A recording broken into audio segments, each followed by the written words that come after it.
Saya ketemu dengan Jaksa Agung. Saya nggak tahu ini rahasia apa nggak. Biar aja rahasia juga.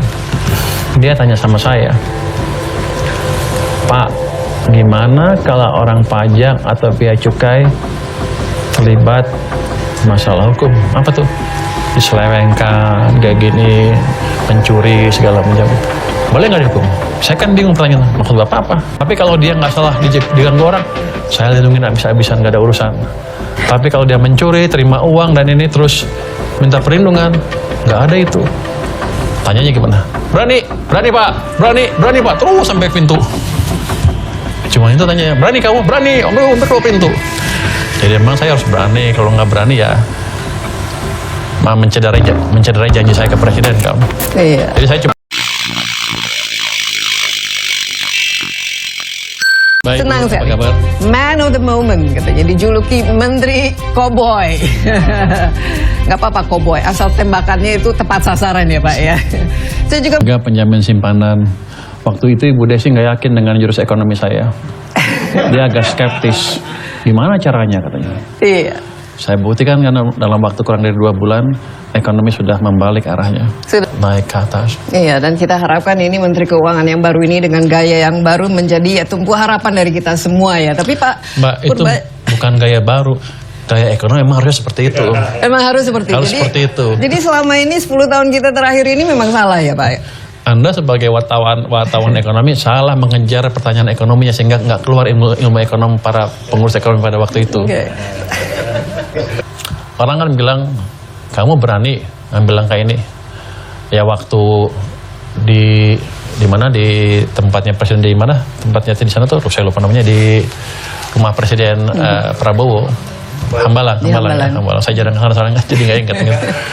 Waktu wawancara saya pikir fit and proper test itu.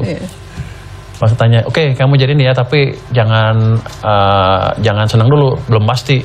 Ya udah, itu hari Minggu. Ya udah Pak, sepanjang jalan dari abis dia salaman pas saya mau keluar tuh ada berapa, 20 meter kali. Tanyanya gimana? Berani Pak, berani Pak, terus sampai pintu. Cuma itu tanya, berani kamu, berani, untuk keluar pintu. Jadi memang saya harus berani, kalau nggak berani ya mencederai janji saya ke presiden kamu. Iya. Jadi saya cuman itu disuruhnya berani aja, udah sama merah putih selesai. Atau boleh buka ini apa enggak? Dia resah pada waktu dia mau besar-besaran dia resah. Ya, itu kan wake up call ada yang bagi pemerintah. bukan wake up call, warning call, hampir the last warning call. Jadi hampir. Jadi dia concern apa yang terjadi pada waktu itu. Pada waktu saya ceritakan ini Pak, asalnya dari ekonomi karena kebijakannya ini. Dia bilang begini, Pak Presiden itu orang pintar. Wah, saya sudah curiga ada yang mengganggu saya. Kebijakan ya kali ya. Atau kebijakan yang salah, saya nggak tahu.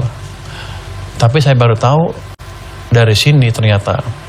Jadi ke depan kita betulin. Jadi keputusan presiden bukan keputusan saya. Jadi saya hanya menjalankan perintah presiden dengan ilmu yang saya punya. Jadi baru tahu Pak itu kata presiden.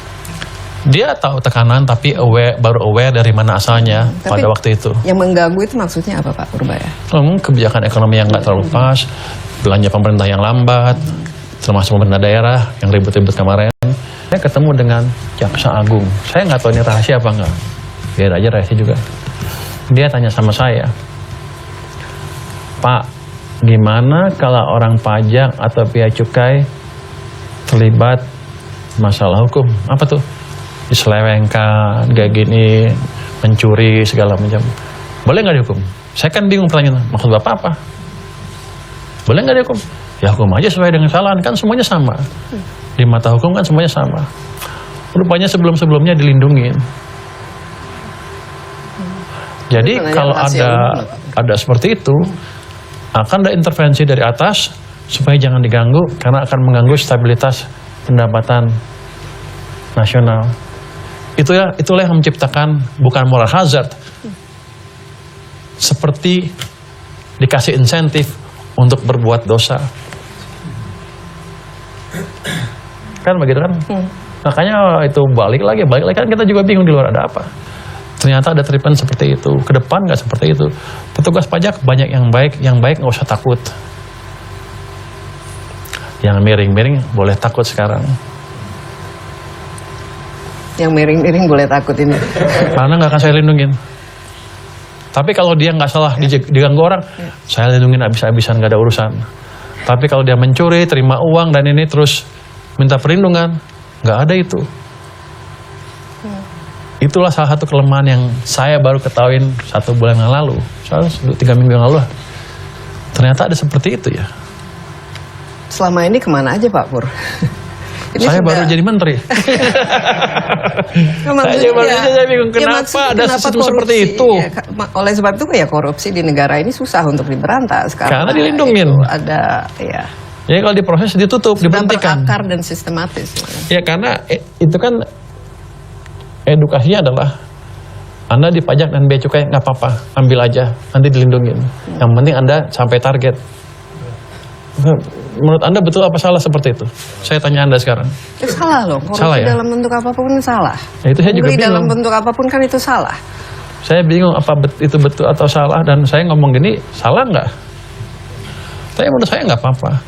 Jadi jaminannya adalah selama Anda melakukan tax collection dengan baik, tertib, dan nggak terima uang, nggak apa hajar sesuai dengan aturan, sabodo amat. Saya lindungin sampai kapanpun. Jadi Pak Pur nggak takut sama siapa-siapa ya?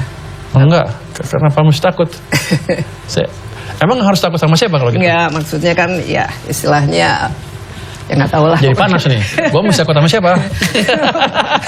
Enak aja. Takut sama Tuhan harus.